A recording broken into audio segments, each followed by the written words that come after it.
এই ব্যাপারটা কেন থাকবে মুরব্বী? কেন থাকবে আপনার এই ব্যবহার? পৃথিবীর সকল মুরব্বীর মুরব্বী মোহাম্মদ। এবার হাদিস শুনো, সিয়ার আলামিন নুবালা ৮ম খণ্ড ১০২ নম্বর পৃষ্ঠা সনদসহি নবী সাল্লাল্লাহু আলাইহি ওয়াসাল্লাম ইয়াকতিবু আলাল মিম্বার, তিনি মিম্বারের উপর খুতবা দিচ্ছিলেন। হঠাৎ করে তার দুই নাতি মসজিদে গমন করেছেন। নবীজি খুতবা মিম্বারে বলেন, লা তুফাক্কু হাদা, আমার ওই নাতিগুলোকে কাঁদিও না।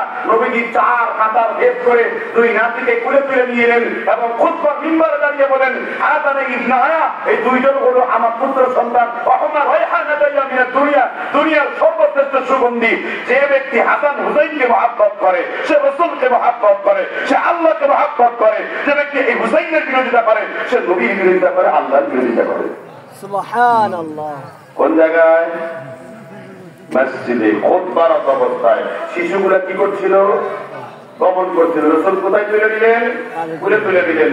আর খুতবার মধ্যে আয়াত পড়লেন, ইন্নামাল আমওয়াল ওয়া আওলাদুকুমুল ফিতনা, তোমাদের ধন সম্পদ, তোমার সন্তান তোমাদের জন্য ফিতনা। তার মানে মসজিদে ছোট বাচ্চা গেলে তাদেরকে মুরব্বীদের ফাঁকে ফাঁকে রাখতে হবে। একসাথে দিলে লুঙ্গি প্যান্টগুলোরও খুলে ফেলতে পারে। ফাঁকে ফাঁকে দিবেন। কি দিবেন? ফাঁকে ফাঁকে দিবেন।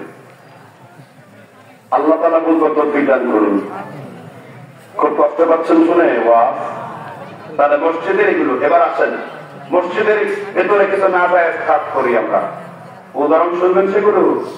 আমি হাফিজ বলবো আর আপনি সোলমুদ্দি না কোনমুদ্দি, আপনি সাদা নেতা, কালা নেতা, পাতি নেতা, জেন্না নেতা, না বাইকা নেতা, নাকি লম্বা নেতা, ওষুধ রাখা তো হয়নি আমার কাছে।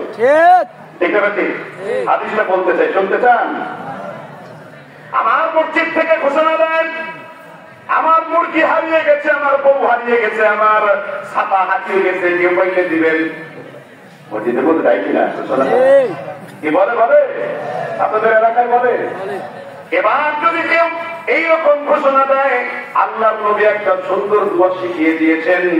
সবাই তো এই দোয়াটা মুখস্থ করতে পারবেন? পারবেন তো?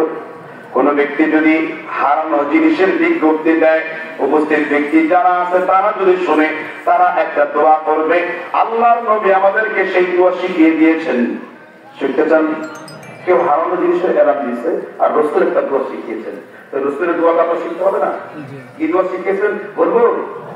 আল্লাহর নবী বলেছেন, কেউ যদি হারানো জিনিসের বিজ্ঞপ্তি দেয়, উপস্থিত শ্রোতারা যদি শুনতে পায়, তারা যেন দোয়া করে, লা রাদ্দাহাল্লাহু আলাইক, লা রাদ্দাহাল্লাহু আলাইক, হে আল্লাহ এই ব্যক্তি যেন জীবনে আর কোনোদিন হারানো জিনিসটা আর কোনোদিন খুঁজে না পায়।